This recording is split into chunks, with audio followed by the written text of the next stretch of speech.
안녕하세요. 저는 한정혜라고 합니다. 평생 교직에 몸담았다가 정년 퇴직한 후 남편이 남겨준 넉넉한 유산과 10억 생명보험금으로 조용히 살고 있었습니다. 저에게는 세상 무엇과도 바꿀 수 없는 외동딸 김유나와 사위 최민준이 있었죠. 딸 유나는 대기업에 다니는 능력 있는 커리어 우먼이었고 사위 민준이는 금융권에서 일하는 든든한 사람이었습니다. 저는 늘 마음속으로 생각했습니다. 내 팔자에 이런 효심 깊은 자식들을 얻다니 정말 복이 많다. 딸 부부는 바쁜 와중에도 저를 챙겼습니다. 매주 주말이면 꼭 저희 집에 와서 함께 식사를 했죠. 그 모습이 얼마나 고맙고 사랑스러웠는지 모릅니다. 저는 사위 민준이에게 용돈을 쥐어주면서 자네들 덕분에 이 엄마는 사는 재미가 난다라고 말하곤 했습니다. 제 마음속에는 오직 자식들의 행복뿐이었죠. 하지만 사건이 터진 것은 지난달 비가 억수같이 쏟아지던 화요일 저녁이었습니다. 유나가 전화를 걸어 엄마, 오랜만에 우리 셋이 분위기 좋은 곳에서 외식해요. 엄마가 좋아하는 해산물 레스토랑으로 예약했어요 라고 말했죠. 저는 오랜만에 비단 옷을 꺼내 입고 딸 부부의 차에 올랐습니다. 뒷좌석에 앉은 저는 빗줄기 너머로 보이는 도심의 불빛을 보며 행복했습니다. 이것이 바로 내가 바라던 노년의 모습이구나. 유나가 운전하는 차는 익숙한 길이 아닌 낯선 변두리 동네의 어두운 길로 접어들었습니다. 저는 의아했지만 사위 민준이가 유나가 예약한 곳이 맛집이라 좀 외진 곳에 있대요. 조금만 더 가면 됩니다. 어머니라고 안심시켜 주었죠. 바로 그때 유나가 갑자기 갓길에 차를 세웠습니다. 엄마, 미안해요. 회사에서 지금 긴급 보고서에 문제가 생겼다고 전화가 왔어요. 팀장님이 지금 당장 파일을 보내달라고 난리예요. 유나는 운전석에서 급하게 서류 가방을 꺼내더니 저에게 싸늘한 목소리로 말했습니다. 엄마, 여기서 잠깐만 기다려요. 민준이가 비상등 켜놓고 같이 있을 거예요. 저 잠깐만 저기 편의점 가서 메일 확인하고 올게요. 5분도 안 걸려요. 금방 올게요. 유나는 우산도 없이 빗속으로 뛰어 들어갔습니다. 저는 걱정했지만 사위 민준이가 곁에 있었기에 안심했습니다. 민준아, 유나한테 우산이라도 가져다 주지. 비 맞으면 감기 걸릴 텐데. 제 말이 끝나기가 무섭게 사위 민준이는 제게 놀라운 말을 했습니다. 어머니, 사실 저도 급하게 확인해야 할 서류가 있어서요. 유나한테 집 맡기고 같이 가봐야 할 것 같습니다. 어머니, 이 차 안에서 잠깐만 계시면 됩니다. 문 꼭 잠그고 계세요. 저희 금방 올게요. 진짜 금방 올게요. 민준이는 조수석 문을 닫고 유나가 사라진 어둠 속으로 뛰어갔습니다. 저는 차가 덜컹거리는 소리를 들으며 혼자 남겨졌습니다. 5분만 기다리자. 하지만 5분이 10분이 되고 10분이 30분이 되어도 유나와 민준이는 돌아오지 않았습니다. 빗소리만이 차 유리창을 세차게 때리는 소리만 들릴 뿐 주변은 낯선 정적에 휩싸여 있었습니다. 저는 불안해지기 시작했습니다. 아무리 급해도 그렇지 어머니를 낯선 곳에 이렇게 오래 홀로 두는 법이 어디 있나요? 저는 창문을 열고 유나야, 민준아 하고 외쳤지만 제 목소리는 빗소리에 묻혀버리고 말았습니다. 핸드폰으로 전화를 걸었지만 두 사람 모두 전원이 꺼져 있다는 기계음만 반복되었습니다. 가슴 속에서 불길한 예감이 피어올랐습니다. 저는 결국 차에서 내렸습니다. 차 문을 닫자 철컥하는 소리가 크게 울렸습니다. 저는 비를 맞으며 택시를 잡아 집으로 향했습니다. 혹시 집에 무슨 일이 생긴 건 아닐까? 제 마음은 온통 걱정으로 가득 찼습니다. 밤 9시 제가 살던 30년 된 아파트 앞에 도착했습니다. 익숙한 현관문 앞에 선 순간 저는 두 번째 충격을 받았습니다. 도어락 비밀번호가 바뀌어 있었던 겁니다. 아무리 눌러도 문은 열리지 않았습니다. 저는 초인종을 연달아 눌렀습니다. 하지만 초인종은 먹통이었습니다. 소리가 나지 않았죠. 저는 젖은 몸으로 현관문 앞에 쪼그리고 앉았습니다. 내 집인데 내가 들어갈 수가 없다니. 그제야 제가 버려졌다는 끔찍한 진실이 머릿속을 강타했습니다. 비참함과 동시에 딸 부부에 대한 분노와 배신감이 용솟음쳤습니다. 제가 평생을 바쳐 키운 내 딸이 나를 낯선 거리에서 버리고 집까지 빼앗은 것입니다. 그날 밤 저는 비를 맞은 채 아파트 복도 계단에서 밤을 지새웠습니다. 며칠 동안 유나와 민준이에게 수십 통의 전화를 걸고 문자를 보냈습니다. 모두 무시당했죠. 겨우 나흘 만에 유나에게서 전화가 왔습니다. 엄마, 왜 자꾸 전화하세요? 우리한테 연락하지 마요. 유나의 목소리는 차갑고 단호했습니다. 제가 울먹이며 물었습니다. 유나야, 이게 대체 무슨 일이야? 엄마한테 왜 이러는 거니? 내가 이럴 수는 없어. 유나는 긴 한숨을 쉬더니 제가 가장 듣기 싫은 말을 내뱉었습니다. 엄마, 요즘 자꾸 기억력이 있잖아요. 며칠 전에는 가스불 켜놓고 외출하려 했잖아요. 우리도 힘들어요. 엄마, 요양원 가 계시는 게 어때요? 거기 좋은 곳 많대요. 민준이가 알아보고 있어요. 저는 그 말에 가슴이 무너져 내리는 듯한 고통을 느꼈습니다. 기억력 탓이라니. 저를 치매 환자로 몰아 요양원에 가두려 했던 것입니다. 사랑하는 딸의 입에서 나온 그 말은 칼이 되어 제 심장을 찔렀습니다. 저는 며칠 동안 망연자실해 있었습니다. 당장 오갈 데 없는 신세가 되었지만 그래도 저는 딸 부부를 용서해야 할까 고민했습니다. 내 딸이 얼마나 힘들었으면 저랬을까 하고 미련을 버리지 못했죠. 자식에게 모든 것을 내어주는 어리석은 모정이 저를 붙잡았습니다. 그러던 어느 날 저는 우연히 전 직장 동료를 만났습니다. 그 동료는 제게 보험사 직원 한 분을 소개해 주었죠. 그분은 저희 10억 원짜리 생명보험에 대해 이야기하다가 저에게 충격적인 사실을 흘렸습니다. 어머니, 그런데 한 달 전에 따님 내외가 오셔서 어머니 명의의 생명보험 수익자를 사전 상속 명목으로 따님과 사위 명의로 바꾸셨던데 혹시 알고 계셨나요? 상속세 절감 명목으로 절차를 변경하셨다고 하더군요. 그리고 보험금 지급 방식을 일시불로 받을 수 있도록 일부 약관까지 변경하셨습니다. 그 말을 듣는 순간 제 머릿속의 모든 조각이 섬뜩하게 맞춰졌습니다. 저를 버린 것이 아니었습니다. 제가 기억력이 나빠서가 아니었습니다. 그들은 저희 목숨값 10억 원을 빼앗고 집까지 차지하려던 파렴치한 범죄자들이었던 것입니다. 저는 그 자리에서 주저앉고 말았습니다. 딸의 따뜻한 눈빛이, 사위의 착한 미소가 모두 위선이었다니. 저는 이제 더 이상 착한 엄마로 살지 않겠다고 결심했습니다. 제 모든 것을 빼앗으려 한 자들에게 저는 가장 잔혹한 복수를 선사할 것입니다. 자식에게 버려진 것보다 그 버림의 이유가 돈 때문이었다는 것을 알았을 때, 딸 김유나와 사위 최민준에게 버려진 후 저는 당장 몸을 뉘일 곳조차 없었습니다. 평생 고상하게 살아온 제가 거리에 나앉게 될 줄은 꿈에도 몰랐습니다. 저는 우선 도심 외곽의 허름한 고시원을 찾아 하루하루를 버텼습니다. 눅눅한 방, 벽을 타고 넘어오는 옆방 사람들의 기침 소리, 그 모든 것이 제가 살았던 깨끗한 집과는 극명하게 대비되었죠. 저는 낯선 환경 속에서 자식에게 버려진 고통을 되새기며 잠 못 이루는 밤을 보냈습니다. 며칠 동안 밥 한 술 제대로 뜨지 못했습니다. 하지만 저는 이대로 주저앉을 수 없었습니다. 그들이 저의 목숨값을 노렸다는 사실을 알았을 때 제 아내 어머니로서의 자존심과 인간적인 분노가 마침내 타올랐습니다. 저는 몸을 추스르고 보험사를 찾아갔습니다. 윤 팀장에게 들었던 내용을 제 눈으로 직접 확인해야만 했습니다. 보험사 직원은 제 명의와 신분증을 확인한 후 잠시 망설이더니 서류를 건네주었죠. 한정혜 고객님, 이 서류에 따르면 고객님의 10억 원짜리 종신보험 수익자가 지난달 25일 자로 따님과 사위 명의로 변경되었습니다. 지급 방식도 일시금 수령으로 바뀌었고요. 상속세 절감 명목으로 변경하셨다고 합니다. 직원은 덤덤하게 말했지만 그 말은 제 가슴에 꽂히는 날카로운 비수와 같았습니다. 사전 상속이라는 그럴듯한 포장 뒤에 숨겨진 유나와 민준이의 비열한 속셈이 적나라하게 드러나는 순간이었습니다. 저는 직원에게 물었습니다.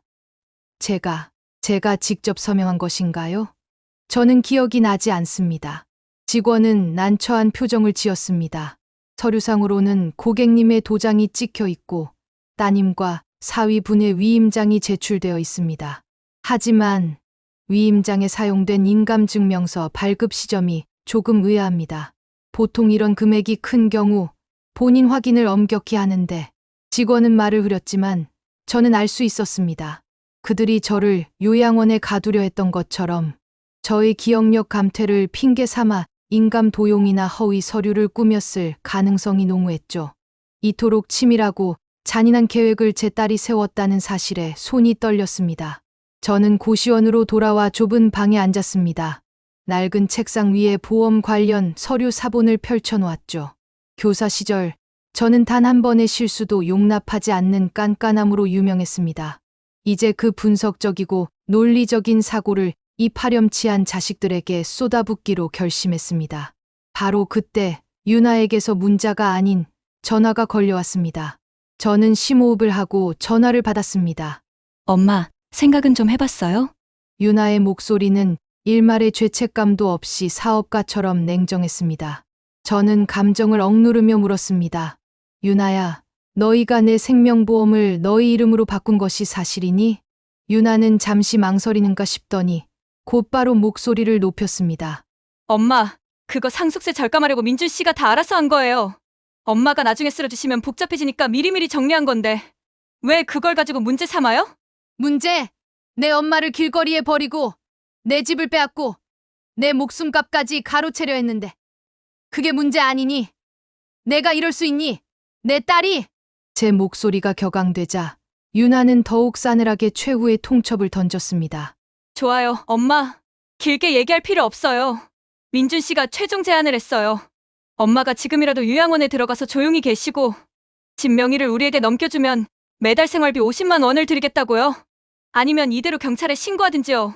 엄마가 우리에게 손해를 끼치면 엄마도 편치 않을 거예요.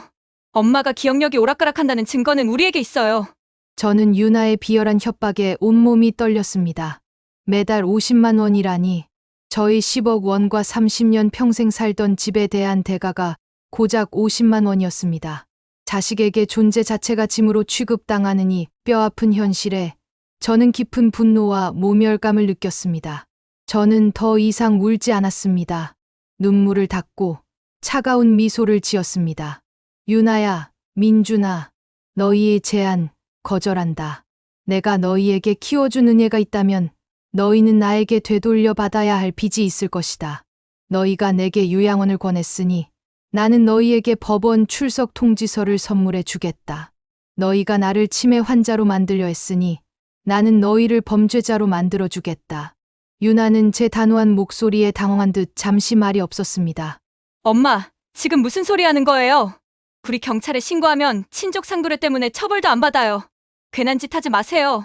유나의 그 말은 제게 희미한 실마리를 던져주었습니다. 친족 상도례, 자식이 부모의 재산을 훔쳐도 처벌하지 않는다는 그 법. 유나와 민준이는 이 법을 악용하여 완벽한 범죄를 계획했던 것입니다. 하지만 저는 포기하지 않았습니다. 저는 도둑질이 아닌 사기와 횡령으로 이들을 올가맬 방법을 찾아야 했습니다. 저는 고시원 창가에 앉아 비를 맞으며 밤늦게까지 켜져 있는 동네 세탁소의 희미한 불빛을 바라보았습니다. 저는 저 세탁소처럼 다시 깨끗하게 저의 삶을 되찾고 가장 비열한 방식으로 배신한 딸 부부에게 가장 혹독한 대가를 치르게 할 것이라고 다짐했습니다. 저는 이제 변호사를 찾아야 했습니다. 그들이 자랑한 친족 상도례라는 법망을 피해서 그들이 저지른 보험, 사기 및 주거 침입죄라는 더 큰 덫을 놓아줄 전문가를 말입니다. 자식에게 친족 상도례하는 법을 앞세워 협박을 당했을 때 여러분은 어떤 법적 조치부터 취하셨을까요? 저는 유나의 비열한 협박에 주저앉아 있을 수 없었습니다. 그들이 친족 상도례하는 법을 방패 삼아 저를 조롱하고 있다는 사실에 피가 거꾸로 솟았습니다. 저는 고시원 방에서 며칠 꼬박 세우며 교사 시절의 끈기와 분석력으로 법률 서적과 기사를 뒤졌죠. 결국 저는 저의 유일한 구원이 되어줄 전문가를 찾아냈습니다. 젊지만 냉철한 판단력으로 유명한 이서준 변호사였습니다. 변호사 사무실의 깨끗하고 차분한 공기는 눅눅한 고시원 생활에 지친 저에게 잠시나마 안정을 주었습니다. 이 변호사는 제 이야기를 듣는 내내 눈썹 하나 까딱하지 않았습니다. 저는 유나와 민준이의 배신 행위, 보험 사기 의혹, 그리고 요양원 협박까지 숨김없이 털어놓았습니다. 이 변호사님, 제 딸 부부는 친족 상도례를 믿고 있습니다. 제가 그들에게 집을 도난당하고 목숨값까지 뺏기게 된단 말입니까? 이대로 무기력하게 당해야만 합니까? 이 변호사는 제 말을 들은 후 딱딱한 어조로 제 상황을 정리했습니다. 한정혜 선생님, 따님 부부가 주장하는 친족 상도례는 절도, 횡령 등의 재산죄에 한해 적용됩니다. 하지만 이 사건은 단순히 돈을 훔친 것이 아닙니다. 핵심은 사기입니다. 생명보험 수익자 변경 시 위임장과 인감증명서가 위조되었을 가능성이 높습니다. 이는 명백한 사문서 위조 및 사기에 해당하며 이는 친족 상도례의 적용을 받지 않습니다. 게다가 선생님의 주거 공간의 비밀번호를 바꾸고 진입을 막은 행위는 주거 침입 및 재물 손괴 혐의가 될 수 있습니다. 이 변호사의 논리적인 설명은 제게 희망의 빛을 보여주었습니다. 유나와 민준이가 완벽한 범죄라고 믿었던 그물에 치명적인 구멍이 있었던 것입니다. 그럼 제가 어떻게 해야 이들의 사기 행각을 증명할 수 있을까요? 제가 가진 것은 그들의 협박 녹취뿐입니다. 가장 중요한 것은 증거 확보입니다. 특히 주거 침입 및 점유 침탈에 대한 증거가 필요합니다. 선생님이 자발적으로 집을 비워준 것이 아니라 강제로 출입이 막혔다는 사실을 입증해야 합니다. 그리고 따님 부부가 선생님의 집에서 불법적으로 거주하며 어떤 대화를 나누는지가 사기의 고의성을 밝히는데 결정적 역할을 할 것입니다. 지금부터 선생님은 감정을 버린 관찰자가 되셔야 합니다. 이 변호사는 저에게 초소형 녹음 및 녹화 장치를 마련하라고 조언했습니다. 저는 그날 바로 사무실을 나와 전문 장비 상가를 찾았습니다. 손안에 들어오는 작은 장치들이 제 복수의 칼날이 되어줄 것이었습니다. 다음 날 저녁, 저는 유나와 민준이가 귀가하기 전 저희 옛 아파트 단지를 찾았습니다. 비를 맞고 홀로 돌아왔던 그날 밤 이후 40년 동안 살았던 제 집을 바라보는 것은 뼈아픈 고통이었습니다. 창문 안쪽에서 유나가 켜놓은 듯한 밝은 불빛이 새어나왔죠. 그 불빛은 저에게 따뜻함이 아닌 가장 차가운 배신을 상징했습니다. 저는 유나 부부의 현관문 앞에 다가갔습니다. 민준이가 제 집에 들이지 않기 위해 먹통으로 만들어 놓았던 초인종을 다시 한번 만져보았습니다. 그때 현관문 앞에 놓인 쓰레기 봉투가 눈에 들어왔습니다. 저는 떨리는 손으로 봉투를 열었습니다. 봉투 안에는 제가 아끼던 수십 년 된 도자기 인형의 깨진 파편과 제가 교직에 있을 때 학생들에게 받았던 오래된 편지 뭉치가 구겨진 채 버려져 있었습니다. 내 새끼들이 내 추억을 이렇게 쓰레기처럼 버렸구나. 제 가슴은 산산이 부서지는 것 같았습니다. 자식에게 존재의 흔적까지 지워지고 있다는 모멸감, 삶의 역사를 부정당하는 슬픔이었습니다. 저는 그 쓰레기 봉투 안에서 녹화 장치를 조심스럽게 꺼내 현관문 옆 화분 뒤에 숨겨두었습니다. 그리고 혹시 모를 내부 대화를 녹음하기 위해 문틈에 들릴 만한 위치에 녹음 장치도 따로 설치했습니다. 어둠 속에 숨어 기다리자 유나와 민준이가 함께 귀가하는 소리가 들렸습니다. 민준이의 밝은 목소리가 들렸죠. 유나야, 오늘 저녁에 엄마 집 정리 다 했어. 엄마 짐 다 버렸지? 응. 내일 요양원에 연락해서 엄마 짐 가져가라고 통보할 거야. 민준아, 우리 이제 이 집 완전히 우리 집 된 거지. 엄마는 이제 우리한테 손 못 대. 그들의 대화는 녹음 장치에 고스란히 담겼을 겁니다. 저는 더 이상 그들의 뻔뻔한 목소리를 들을 수 없어 급히 아파트 단지를 벗어났습니다. 고시원으로 돌아온 저는 바로 녹화 장치를 회수해 노트북에 연결했습니다. 화면 속에는 유나와 민준이가 거실에서 제 짐을 비웃으며 던져버리는 모습, 그리고 새 비밀번호로 도어락을 잠그는 민준이의 손이 선명하게 찍혀 있었습니다. 이보다 더 완벽한 강제적 주거, 침입 및 재물 손괴 증거가 있을까요? 저는 이 변호사에게 이 증거를 보여줄 생각에 주먹을 꽉 쥐었습니다. 하지만 저는 또 다른 공포에 휩싸였습니다. 이들이 제 집 명의를 자신들의 것으로 바꾸기 위해 또 다른 사기 행각을 꾸미고 있을지도 모른다는 의심 때문이었죠. 그들이 저희 재산을 완전히 가로채기 전에 저는 두 번째 증거를 확보해야만 했습니다. 그것은 바로 제 은행 계좌였습니다. 자식에게 모든 것을 빼앗긴 절망 속에서 여러분은 가장 먼저 남은 자산을 지키기 위해 무엇을 하셨을까요? 이서준 변호사에게 주거 침입 녹화 증거를 넘긴 후 저는 다음 단계를 실행해야 했습니다. 바로 제 모든 재산의 현황을 확인하는 일이었죠. 보험금 수익자 변경 외에 그들이 저희 현금 자산까지 손대지는 않았는지 확인해야 했습니다. 저는 익숙했던 은행을 찾아갔습니다. 창구 직원의 차가운 키보드 소리와 제가 평생 모아온 돈의 잔고를 확인하는 순간 제 심장은 다시 한번 곤두박질 쳤습니다. 한정혜 고객님, 죄송합니다. 고객님의 주거래 통장에서 지난달 말 2차례에 걸쳐 대규모 금액이 인출 및 이체되었습니다. 따님과 사위분이 제출하신 건강 악화를 이유로 한 위임 서류에 의해 처리되었습니다. 은행 직원의 무덤덤한 설명은 저를 무너지게 했습니다. 그들이 저희 기억력 감퇴를 핑계 삼아 거액의 현금 자산까지 손을 댄 것입니다. 통장 잔액은 제가 생각했던 것보다 훨씬 더 적었습니다. 그들은 제가 요양원에 가기 전에 제 모든 재산을 합법적인 절차인 것처럼 가장하여 털어갔던 것입니다. 저는 곧바로 공인인증서의 비밀번호 변경을 요청했지만 이미 유나가 저희 핸드폰 명의를 이용해 공인인증서에 접근 권한을 막아놓았다는 사실을 알았습니다. 완벽하고 치밀한 금융 범죄였습니다. 제가 평생을 절약하며 모은 돈이 자식들의 탐욕스러운 손에 의해 흔적도 없이 사라졌죠. 저는 은행을 나와 이 변호사에게 연락했습니다. 이 변호사는 제 이야기를 듣고 분노했습니다. 선생님, 이들은 단순히 훔친 것이 아닙니다. 위임 서류 위조전자금융거래법 위반에 해당합니다. 즉시 모든 계좌에 대한 동결 조치를 취하고 진명의 이전을 막기 위한 부동산 가처분 신청을 준비하겠습니다. 하지만 이러한 민사소송은 시간이 오래 걸립니다. 형사소송을 빠르게 진행하려면 이들이 선생님을 치매 환자로 몰아 재산을 가로채려는 고의성을 입증할 추가 증거가 필요합니다. 이 변호사는 고의성 입증을 위해 유나와 민준이의 사회적 행보를 감시해야 한다고 조언했습니다. 그들이 주변 사람들에게 저를 기억력이 오락가락하는 병든 어머니로 포장하고 자신들의 행위를 효도 상속이라고 정당화하는 순간을 잡아야 했습니다. 하지만 이대로는 안 되었습니다. 제가 고시원 구석에서 낡은 옷을 입고 그들을 쫓아다니면 유나 부부는 저를 정신 나간 노인으로 몰아세우고 오히려 피해자 코스프레를 할 것이 뻔했습니다. 저는 결심했습니다. 한정혜라는 나약하고 착한 엄마의 껍데기를 벗어던지기로 말입니다. 저는 남은 돈을 끌어모아 도심의 고급 미용실로 향했습니다. 원장님, 저를 완전히 다른 사람으로 만들어주세요.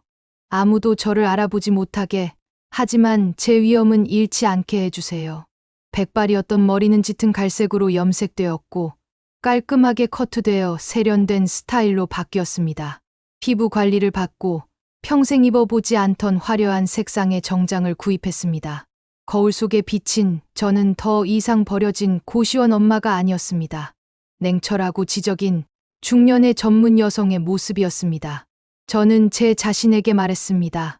한정혜, 이제부터 너는 복수의 사냥꾼이다. 더 이상 착한 엄마로 살지 않겠다. 잃어버렸던 자존감과 힘을 되찾는 순간이었습니다. 저의 첫 번째 타깃은 사위 민준이의 본가였습니다. 유나와 민준이는 민준이의 여동생 결혼식 준비를 핑계로 양가 집안 어른들에게 장모의 병세 악화를 유포하며 동정을 얻고 있을 것이었습니다. 저는 유나의 직장 동료를 통해 유나의 시댁이 자주 이용하는 고급 한정식 식당 정보를 입수했습니다. 유나 부부가 주말마다 그곳에서 예비 시댁 식구들과 식사를 하며 결혼식 준비를 한다는 것을 알았죠. 저는 제가 새로 변신한 모습으로 그 식당의 손님으로 위장하여 잠입하기로 했습니다. 며칠 후 저는 우아한 모습으로 그 한정식집에 들어섰습니다. 구석 자리에서 유나와 민준이 그리고 민준이의 부모님이 함께 식사를 하는 모습이 보였습니다. 유나는 민준이의 어머니 옆에 앉아 환한 가식적인 미소를 지으며 이야기하고 있었습니다. 저는 녹음 장치를 켠 채 그들의 대화에 귀를 기울였습니다. 그때 유나가 고개를 숙이며 민준이의 어머니에게 속삭이는 소리가 들렸습니다. 어머니, 사실 저희 엄마 기억력 때문에 너무 힘들어요. 요즘은 저희 집 도어락 번호도 자꾸 잊으시고요. 저희가 요양원을 알아보고 있는데 혹시 어머니께서도 아시는 좋은 곳 있으신가요? 유나의 목소리는 너무나 처량했고 마치 가여운 며느리인 양 연기하고 있었습니다. 민준이의 어머니는 유나의 손을 잡으며 위로했습니다. 아이고, 유나야, 내가 얼마나 마음고생이 심하겠니? 너희가 참 착하다. 친부모 봉양이라는 게 아무나 하는 게 아니란다. 걱정 마라. 내가 아는 좋은 요양원이 있으니 알려주마. 저는 그들의 위선적인 대화를 듣고 주먹을 꽉 쥐었습니다. 저를 치매 환자로 몰아넣어 그들의 사기극을 정당화하려는 명백한 증거였습니다. 이 대화 녹음은 법정에서 횡령 및 사기 목적의 고의성을 입증할 결정적인 무기가 될 것이었습니다. 저는 이제 이들이 사회적으로도 매장당하도록 만들 계획을 세워야 했습니다. 이서준 변호사는 제게 유나와 민준이의 고의성을 입증하기 위해 그들의 사회적 가면을 벗겨야 한다고 강조했습니다. 저는 이미 확보한 가식적인 효도, 녹음 파일만으로는 부족하다고 생각했죠. 특히 민준이는 금융권에서 일하는 사람이었습니다. 그의 직업 특성상 윤리성과 신뢰는 생명과 같았습니다. 그에게 금융사기의 혐의를 씌운다면 그의 경력은 물론 사회적 지위까지 무너뜨릴 수 있다고 판단했습니다.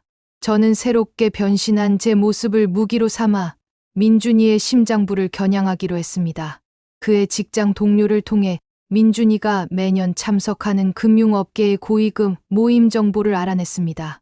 그 모임은 철저한 회원제로 운영되었지만 저는 교직 시절 쌓았던 인맥을 총동원해 모임 주최자의 지인을 만났습니다. 저는 제 상황을 간략히 설명하고 정식 초청자가 아닌 VIP 손님 자격으로 모임에 참석할 수 있는 기회를 얻었습니다. 모임 당일 저는 한정혜가 아닌 세련되고 지적인 미스터리 여성으로 변신했습니다. 짙은 갈색의 커트 머리와 우아한 검은색 정장, 그리고 목에는 화려한 스카프를 둘렀죠. 거울 속에 저는 며칠 전 고시원에 갇혀 흐느끼던 나약한 엄마가 아니었습니다.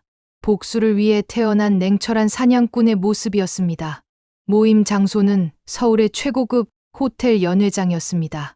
샹들리에의 불빛 아래 화려한 드레스와 값비싼 정장을 입은 금융계 인사들이 와인잔을 들고 담소를 나누고 있었죠. 그곳에서 저는 사위 최민준이를 발견했습니다. 민준이는 모임의 중심에서 자신감 넘치는 미소를 지으며 회사의 투자 실적에 대해 이야기하고 있었습니다. 그의 뻔뻔하고 위선적인 미소를 보니 제 안의 분노가 다시 끌어올랐습니다. 저는 민준이가 이야기하는 그룹에 조용히 다가갔습니다. 그리고 자연스럽게 그들의 대화에 끼어들었죠. 죄송하지만 옆에서 잠시 들었습니다. 사전 상속을 통한 생명보험 수익자 변경에 대해 이야기하시더군요. 저는 보험법 전문가입니다. 혹시 본인의 동의 없이 인감증명서를 이용해 대리 서명을 하고 수익자를 자식 명의로 변경하는 경우가 얼마나 심각한 금융사기에 해당하는지 아시나요? 제 질문에 주변의 모든 대화가 멈췄습니다. 민준이는 제 목소리를 듣고 얼굴이 창백하게 질려 저를 돌아보았습니다. 그는 제가 한정혜라는 것을 상상조차 하지 못했죠. 그는 잠시 눈이 흔들렸지만 곧 당황한 표정으로 저를 응시했습니다. 실례지만 누구시죠? 무슨 말씀을 하시는지. 저는 미소를 지으며 와인 잔을 들었습니다. 저는 금융윤리를 중요하게 생각하는 사람입니다. 귀한 분들이 모인 이 자리에서 저는 어머니의 생명보험을 사전 상속 명목으로 가로챈 후 어머니를 요양원에 가두려 한 폐륜적인 금융인에 대한 소문을 들었습니다. 그 소문이 사실이라면 그분의 신뢰와 경력은 한순간에 무너질 것입니다. 저는 민준이를 똑바로 쳐다보았습니다. 그의 눈빛은 공포에 질려 있었고 귓가에서 호흡이 거칠어지는 소리가 들렸습니다. 당신 도대체 누굽니까? 경호원. 여기 경호원 좀 불러요. 민준이는 저를 끌어내려 했지만 저는 재빠르게 그의 상사로 보이는 중년 남성에게 다가갔습니다. 혹시 최민준 씨의 직속 상사이신가요? 이 서류를 한번 보시겠어요. 가족의 명의를 도용하여 거액의 생명보험을 가로채려 한 사전 상속 위임장 사본입니다. 이분이 금융계의 신뢰를 훼손하는 행동을 하고 있다는 사실을 아셔야 합니다.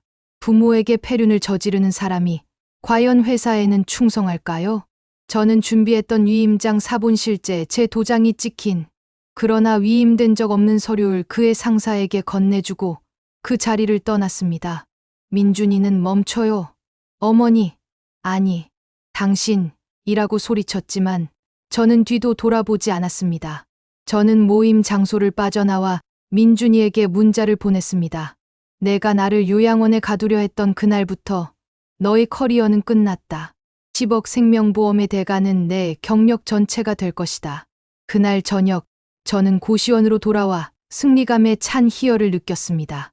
민준이의 금융계 경력은 이제 윤리 문제와 사기 혐의라는 꼬리표가 붙어 산산조각 날 것입니다. 탐욕스러운 사위에게 가하는 가장 잔혹하고 효과적인 복수였습니다. 하지만 저의 복수는 민준이 한 명에게서 끝나지 않았습니다. 제 집을 점거하고 제 추억을 쓰레기통에 버린 딸 유나에게도 똑같은 대가를 치르게 해야 했습니다. 바로 그때 제 휴대폰으로 이서준 변호사에게서 긴급 연락이 왔습니다. 선생님, 큰일 났습니다. 따님 유나 씨가 현재 선생님의 집을 담보로 거액의 대출을 받으려 하고 있습니다. 노모의 병원비 마련이라는 명목으로 서류를 꾸민 것 같습니다. 가처분 신청이 인가되기 전에 대출이 실행되면 저희는 집을 되찾아도 빚까지 떠안게 됩니다. 당장 막아야 합니다. 저는 경악했습니다. 유나는 민준이의 커리어가 무너지자 저의 마지막 남은 자산인 집까지 팔아치우려 더욱 비열한 계획을 실행하고 있었던 것입니다. 제 마지막 것을 빼앗으려는 딸의 악마적인 모습에 온몸에 피가 식는 듯했습니다. 저는 유나의 마지막 금융 사기 행각을 막기 위해 그녀가 대출 받으려는 은행 지점으로 달려가야 할까요? 아니면 법원의 가처분 신청 인가만을 기다려야 할까요? 이서준 변호사의 긴급 연락을 받은 저는 온몸에 피가 차갑게 식는 것을 느꼈습니다.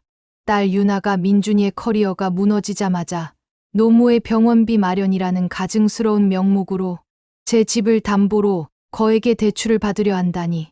이것은 저의 마지막 안식처까지 빼앗으려는 가장 비열한 공격이었습니다. 이 변호사님, 가처분 신청이 인가되기 전에 대출이 실행되면 안 됩니다. 제가 은행으로 가겠습니다. 어느 지점입니까? 이 변호사는 제가 이전에 준 정보를 토대로 유나가 거래하는 은행 지점을 알려주었습니다. 선생님, 은행은 지금 바로 갈 수 있습니다. 하지만 법원의 명령 없이는 대출을 멈출 수 없습니다. 시간을 벌어야 합니다. 선생님이 가진 모든 증거로 은행을 압박하셔야 합니다. 사기 혐의와 법적 분쟁 중인 담보는 은행도 취급하지 않을 겁니다. 저는 전화를 끊고 곧바로 택시를 잡아 은행으로 향했습니다. 차창 밖으로 도시의 불빛이 빠르게 스쳐 지나갔습니다. 저는 이 불빛들이 저를 향해 비웃는 것만 같았죠. 평생 자식에게 헌신한 어머니가 이제는 딸에게서 집을 지키기 위해 필사적으로 뛰고 있구나. 제가 도착했을 때 유나가 대출을 진행 중인 은행 지점은 이미 문 닫을 시간이 다 되어가고 있었습니다. 저는 새로 바꾼 옷차림과 냉철한 표정으로 당당하게 문을 열고 들어섰습니다. 저는 VIP, 고객의 긴급 용무로 왔습니다. 대출 담당 부서를 연결해 주십시오. 제 모습에 당황한 은행 직원들은 저를 VIP 상담실로 안내했습니다. 상담실 문을 열자 그 안에 유나와 민준이의 지시에 따라 미리 준비되어 있는 듯한 대출 담당 직원이 보였고 유나가 앉아 서류에 서명을 하려 하고 있었습니다. 유나, 제가 딸의 이름을 부르자 유나는 펜을 든 채 경악에 찬 표정으로 저를 돌아보았습니다. 제가 변신한 모습으로 예고 없이 은행에 나타날 줄은 상상도 못했을 겁니다. 엄마, 당신이 어떻게 여기에? 유나는 당황하여 얼굴이 하얗게 질렸지만 이내 눈물을 글썽이며 뻔뻔하게 연기를 시작했습니다. 엄마, 저희가 엄마 병원비 때문에 얼마나 급한지 알잖아요. 저희가 이렇게까지 하는 게 다 엄마 위해서예요. 제발 그만 방해하세요. 저는 유나의 연기에 분노의 극치를 느꼈습니다. 병원비라니. 저는 상담 직원에게 다가가 단호하게 말했습니다. 직원분, 이 대출은 즉시 중단되어야 합니다. 이 고객은 사기 혐의로 고소당할 예정이며 현재 이 담보주택은 법원에 가처분 신청이 접수되어 있습니다. 그리고 대출 명목인 노모의 병원비는 명백한 거짓입니다. 직원은 당황하여 저와 유나를 번갈아 쳐다보았습니다. 그때 유나가 울부짖었습니다. 거짓말. 이 여자가 요즘 기억력이 오락가락해서 헛소리하는 거예요. 직원분, 이 서류는 제가 어머니에게 정식으로 위임받아. 유나는 눈물을 흘리며 위조된 서류를 직원에게 내밀려 했지만 저는 재빨리 가방에서 녹음기를 꺼내 책상 위에 올려놓았습니다. 유나야, 내가 나를 요양원에 보내려 했던 녹음 파일부터 들어볼까? 아니면 내 남편 민준이가 엄마 집 정리 다 했어? 엄마 짐 다 버렸지? 라고 말하는 녹취록부터 들어야 내 거짓말이 멈추겠니? 저는 녹음기의 재생 버튼을 누르려 했지만 그 순간 유나가 비명을 지르며 녹음기를 향해 손을 뻗었습니다. 안 돼! 유나가 책상을 쾅 치는 소리가 울렸고 녹음기가 바닥에 떨어져 쨍그랑하고 파손되었습니다. 하지만 유나의 절박한 반응 자체가 가장 확실한 증거였습니다. 저는 파손된 녹음기보다 보험사 윤 팀장에게 받은 서류를 직원에게 건넸습니다. 직원분, 이 서류는 제 생명보험의 수익자 변경 서류입니다. 이들은 이 보험금을 가로채기 위해 저를 치매 환자로 몰았습니다. 현재 이 사건은 금융사기 및 사문서 위조 혐의로 경찰 수사가 임박한 상태입니다. 귀은행이 사기 혐의가 짙은 부동산을 담보로 대출을 실행하면 법적 책임에서 벗어날 수 없을 겁니다. 가처분 신청이 곧 도착할 것입니다. 당장 모든 절차를 중단하고 법원의 인가 명령을 기다려 주십시오. 제 단호한 발언에 대출 담당 직원은 결국 유나의 서류를 치우며 고개를 저었습니다. 고객님, 법적 분쟁이 걸린 담보는 저희도 취급할 수 없습니다. 저희 은행은 법원의 최종 명령이 내려질 때까지 모든 대출 절차를 보류하겠습니다. 양해 부탁드립니다. 유나는 그 자리에서 망연자실했습니다. 그녀의 얼굴은 분노와 절망으로 일그러졌죠. 마지막 남은 희망이었던 집, 담보 대출마저 제 손에 의해 막힌 것입니다. 유나는 저를 향해 달려들듯이 소리쳤습니다. 엄마, 당신이 도대체 나한테 왜 이래요? 내가 당신 딸이에요. 내가 왜 당신에게 이렇게까지 당해야 해? 당신 때문에 민준 씨까지 회사에서 쫓겨날 판이에요. 내가 너에게 당한 고통에 비하면 내가 받는 고통은 아무것도 아니다. 내가 나를 요양원에 가두려 했을 때 너는 이미 내 딸이 아니었다. 내 남편이 쫓겨나는 것은 내 탐욕의 대가일 뿐이다. 저는 더 이상 딸에게 연민을 느끼지 않았습니다. 그녀는 저를 인간 이하의 존재로 취급했으니까요. 그날 밤 유나는 은행 앞에서 저에게 악에 바친 마지막 비명을 지르고 도망쳤습니다. 그녀의 절규는 패배자의 울음소리였습니다. 저는 승리했습니다. 하지만 이 승리는 끝이 아니었습니다. 유나와 민준이의 분노는 이제 제 복수심보다 더 거대해졌을 것입니다. 그들은 제가 모든 것을 잃은 줄 알고 방심했지만 이제 자신들의 모든 것이 무너지는 지점에 놓였죠. 저는 이제 민사소송을 통해 집을 되찾아야 합니다. 법정에서 만날 딸 부부는 과연 어떤 최후의 발악을 할까요? 은행에서의 극적인 승리 후 저희는 즉시 법적 심판을 준비했습니다. 이서준 변호사는 딸 김유나와 사위 최민준이를 상대로 부동산 소유권 이전 등기 말소 청구 소송과 보험금 반환 소송을 동시에 제기했습니다. 저희는 단순히 집을 되찾는 것을 넘어 그들이 저지른 사기 행각 전체를 세상에 드러내려 했죠. 저는 변호사의 조언에 따라 친정어머니의 집으로 임시 거처를 옮겼습니다. 고시원의 눅눅함에서 벗어나 어머니의 따뜻한 밥을 먹으니 그제야 버려졌던 인간적인 상처가 치유되는 듯했습니다. 어머니는 착한 엄마 노릇은 이제 그만하고 내 권리를 되찾으라며 저를 굳건히 지지해 주셨죠. 묵직하고 흔들림 없는 모정이었습니다. 드디어 첫 공판 기일이 잡혔습니다. 법정은 차가운 공기와 엄숙한 정적으로 가득했습니다. 저는 새롭게 변신한 모습 그대로 꼿꼿하게 증인석에 앉았습니다. 맞은편 피고석에는 유나와 민준이가 초라한 모습으로 앉아 있었습니다. 금융권에서 퇴출당할 위기에 놓인 민준이의 얼굴은 이미 반쪽이 되어 있었고 유나는 잔뜩 위축되어 고개를 숙이고 있었죠. 이 변호사는 먼저 저희의 주거 침입 및 점유 침탈 증거를 제출했습니다. 유나와 민준이가 새 비밀번호로 도어락을 잠그고 제 짐을 쓰레기처럼 버리는 장면이 담긴 녹화 영상이 법정 모니터에 재생되었습니다. 이 영상은 그들이 저를 자발적으로 내보낸 것이 아니라 강제로 쫓아낸 것임을 명백히 증명했죠. 그러자 유나 측 변호사가 일어섰습니다. 그들의 마지막 방어 전략은 예상대로 눈물 연기였습니다. 재판장님, 저희 피고들은 결코 어머니를 해치려 하지 않았습니다. 단지 어머니의 치매 증상이 심해져 집안에서 위험한 상황이 빈번했고 요양원에 모시는 것이 효도라고 판단했을 뿐입니다. 피고 김유나 씨는 어머니에 대한 극진한 유심으로 모든 것을 감당하려 했던 가여운 딸입니다. 유나는 그 말과 함께 흐느끼기 시작했습니다. 엄마, 죄송해요. 저희가 엄마를 도와드리려 했을 뿐이에요. 그녀의 위선적인 눈물과 가증스러운 연기는 법정을 잠시 소란스럽게 만들었습니다. 저를 치매 환자로 몰아 재산을 가로채려던 그들의 뻔뻔한 연기에 저는 피가 거꾸로 솟는 분노를 느꼈습니다. 이런 뻔뻔함은 도대체 어디서 나오는 걸까요? 하지만 저는 흔들리지 않았습니다. 이 변호사는 유나의 눈물 연기가 끝나기를 기다렸다가 결정적인 증거를 꺼내 들었습니다. 재판장님, 저희 원고는 피고들의 고의성을 명백히 입증할 수 있는 증거를 제출합니다. 피고들은 어머니의 병세 악화를 주장했으나 왜 그들이 어머니의 10억 원짜리 생명보험 수익자를 사전 상속 명목으로 변경하고 지급 방식을 일시불로 바꾸었습니까? 이 변호사는 보험사 윤 팀장이 작성한 사실 확인서와 수익자 변경 서류 사본을 제출했습니다. 피고들은 어머니가 돌아가시기 전에 보험금을 현금으로 수령할 수 있는 시스템을 만들었습니다. 어머니의 건강 악화를 핑계로 서류를 위조한 정황이 확실합니다. 딸의 효심이 아니라 탐욕입니다. 이들은 어머니의 목숨값을 노린 명백한 사기를 저질렀습니다. 그 순간 법정의 공기가 완전히 바뀌었습니다. 재판장님은 민준이에게 날카롭게 질문했습니다. 피고 최민준, 피고 김유나.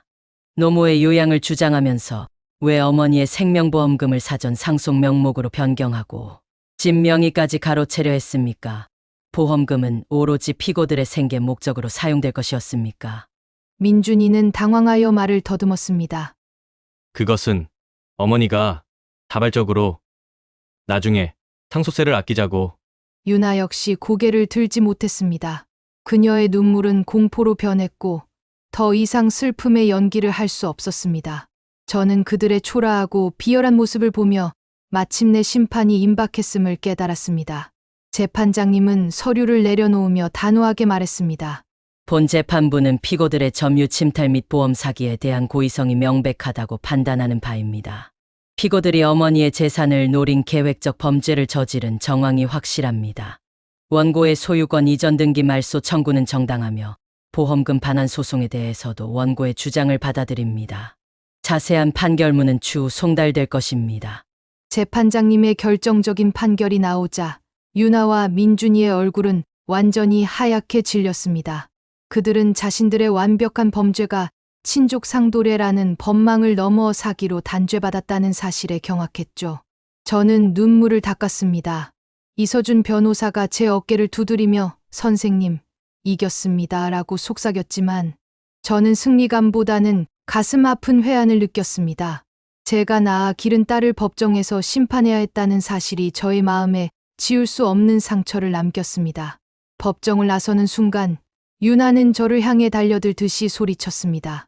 그녀는 통제력을 완전히 잃은 패배자였습니다. 엄마, 당신이 나한테 어떻게 이럴 수 있어? 내가 당신 딸인데. 당신 때문에 민준 씨 인생, 우리 인생 다 망쳤어. 당신이 나를 이렇게 만든 거야. 유나는 복도 바닥에 주저앉아 통곡했습니다. 그녀의 울음소리는 법원 복도를 가득 채웠습니다. 하지만 저는 더 이상 그녀의 패악에 흔들리지 않았습니다. 저는 엄마가 아니라 정의를 선택했습니다. 저는 유나를 외면하고 걸음을 옮겼습니다. 하지만 저는 이대로 유나와 민준이가 완전히 무너지도록 내버려 둘 수는 없었습니다. 그들의 사회적 명예를 완전히 회복 불가능하게 만들어 그들이 저지른 죄의 대가를 공개적으로 치르게 해야 했습니다. 그들에게 진정한 심판이 아직 남아 있었습니다. 법정에서 딸의 눈물과 절규를 외면해야 했던 저에게 여러분이라면 마지막 남은 모성애를 완전히 버릴 수 있었을까요? 법정 복도에서 유나가 패배의 울음을 토할 때 저는 일말의 모성애도 느끼지 않으려 했습니다. 그녀의 눈물은 탐욕의 좌절이었을 뿐 진정한 뉘우침이 아니었으니까요. 저는 이서준 변호사와 함께 법원을 나섰습니다. 이제 법적인 승리는 확보했지만 저는 이들의 사회적 명예까지 완전히 무너뜨려야만 이 싸움이 끝난다고 생각했습니다. 그들이 저희 존엄성을 짓밟았듯이 그들도 자신들의 신뢰를 잃어야 마땅했습니다. 저는 곧바로 사위 민준이의 본가로 향했습니다. 유나가 효심 깊은 며느리 연기로 동정을 얻었던 그들의 집이었습니다. 저는 이전에 한정식 집에서 녹음했던 파일과 법원 판결문 사본을 들고 당당하게 그들의 집 초인종을 눌렀습니다. 초인종 소리는 제가 이 집에 들이지 못하고 홀로 밤을 지새웠던 날들의 서러움을 보상하는 듯했습니다. 민준이의 어머니가 문을 열었습니다. 그녀는 여전히 저를 기억력이 오락가락하는 병든 장모로 여기는 듯했습니다. 어머, 정혜 씨, 갑자기 무슨 일로? 유나가 많이 힘들어합니다. 저희도 참 딱해서요. 사돈께서 저희 아들한테 그만 좀 하셨으면 좋겠어요. 저는 새롭게 변신한 모습 그대로 꼿꼿한 자세로 그녀를 바라보았습니다. 사돈어른, 저는 사돈댁에게 진실을 전하러 왔습니다. 따님 내외의 효심 뒤에 숨겨진 추악한 사기극을 아셔야 합니다. 이것을 들어보시겠어요? 저는 스피커를 연결한 휴대폰에서 유나가 한정식 집에서 엄마의 치매 증상을 팔아 동정을 구하고 요양원을 운운했던 녹음 파일을 재생했습니다.